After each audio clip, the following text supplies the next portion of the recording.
You know, to be honest, I've been putting off doing this video for quite some time because, frankly, the senior care market is a very complex one.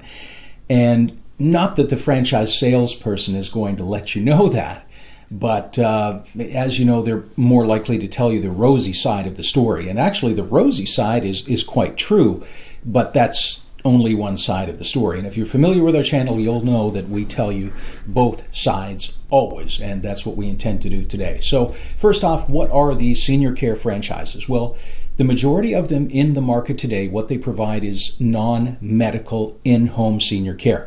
So these are caregivers. They drive around the neighborhood helping seniors in their homes with non-medical things like cooking, cleaning, medication reminders, showering, etc.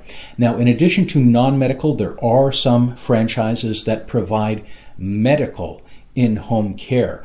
There's also franchises that provide senior placement services or consulting services and other services that basically assist seniors in one way or another.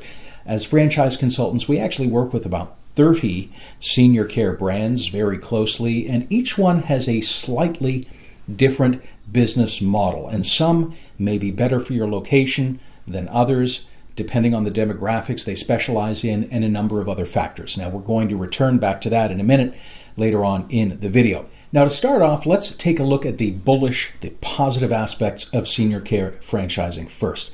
And this is the stuff you've probably already heard from the salesperson if you've been looking at a senior care franchise. Now, from a demographic perspective, 10,000 baby boomers every single day turn 65 in the USA. And this trend is going to continue for many, many years. They are the largest segment of the population, and let's face it, they're getting older. Now, according to the US Census, in 2060, baby boomers will be 25% of the entire population. That's 1 in 4 people are going to be seniors. Most seniors prefer to age in place, as they call it. They like to stay at home, don't want to go to a senior care facility, but they may not be physically capable of doing all the things they used to do without outside assistance. Now, elder care, as an overall industry, it's expected to grow to $400 billion annually by 2018. And the Bureau of Labor Statistics sees future job growth of about 70% for industry professionals within the coming decade. Now, the more you look at statistical validation of senior care as an industry, the more you probably are starting to see dollar signs lighting up in your eyes and getting yourself ready to sign on that franchise agreement. This is a no-fail situation, am I right? But if you hold on for a second, I'm going to show you just one bit of information. I took this today from the franchise disclosure document of a very well-known senior care brand. And these numbers represent store openings and closures over a 3-year period. And you can see here quite plainly they opened 18 stores in 2014, but in 2015 they closed 8 stores, and in 2016 they closed 22 stores. They also closed 3 company-owned stores. Now, I'm not suggesting to abandon all your dreams of buying a senior care franchise because one franchise is closing their doors. What I am suggesting is that you proceed in a more cautious and analytical fashion. And remember, just because senior care is bullish as an industry, it does not mean that you are guaranteed success with any single franchise out there. Now, we help our clients research these senior care brands. Today, what I'm going to do is illustrate some of the things that we look at when we help them to select the best one. And we'll also illustrate as well why there isn't any such thing as the quote-unquote best senior care franchise. Now, there's way too much information for us to cover here in one single video. So what we're going to do, we'll show you a couple of the most important criteria and speak to the reasons why it's so critical to pick the right brand. Now, here's a sheet that I put together. It's the top 32 senior care franchises. It shows their investment amounts, some of the market differentiators, that are available. If you'd like this sheet, just contact us. We'll send it over. It might be helpful in your search. First off, though, let's take a look at your market demographics. These are specific to you. If you don't know what your market demographics are, you can head over to a great website. It's called city-data.com. This is a fantastic resource that has a ton of demographic and statistical data that will provide insight into your specific region. Just put your city in and it'll tell you the rest. Now, the first consideration is to align your local market demand and demographic with a franchise that targets that demographic. Now remember, some senior care brands will focus on more affluent, upscale neighborhoods, and their services and prices reflect that.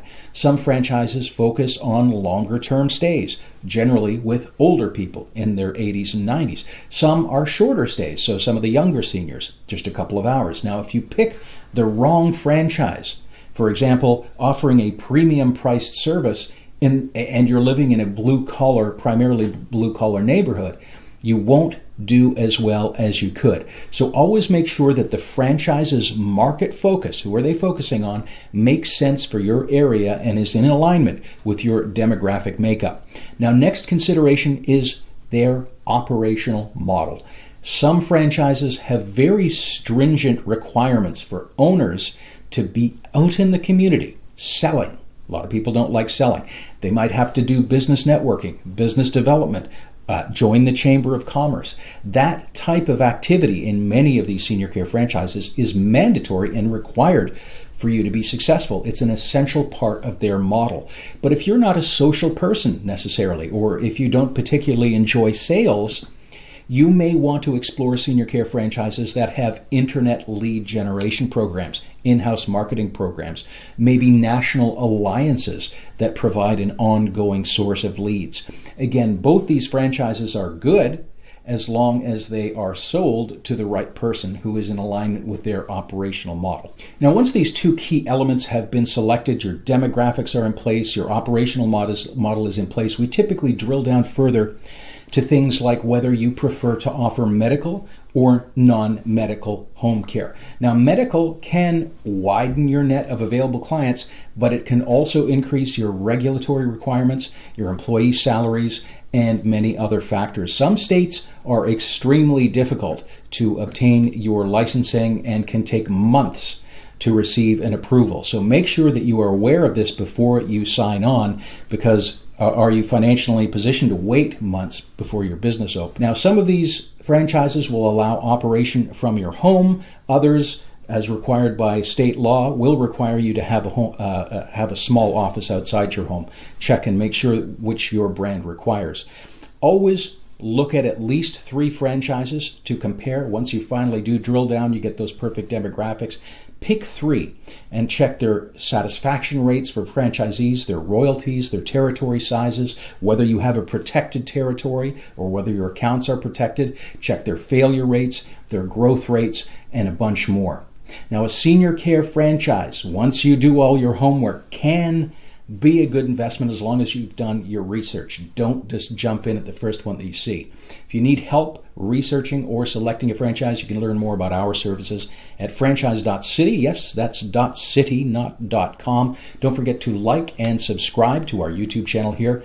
And I'll put a link to our franchise directory right up there. You can browse over 600 franchises at your leisure. If you see any you like, let us know. Thanks for watching.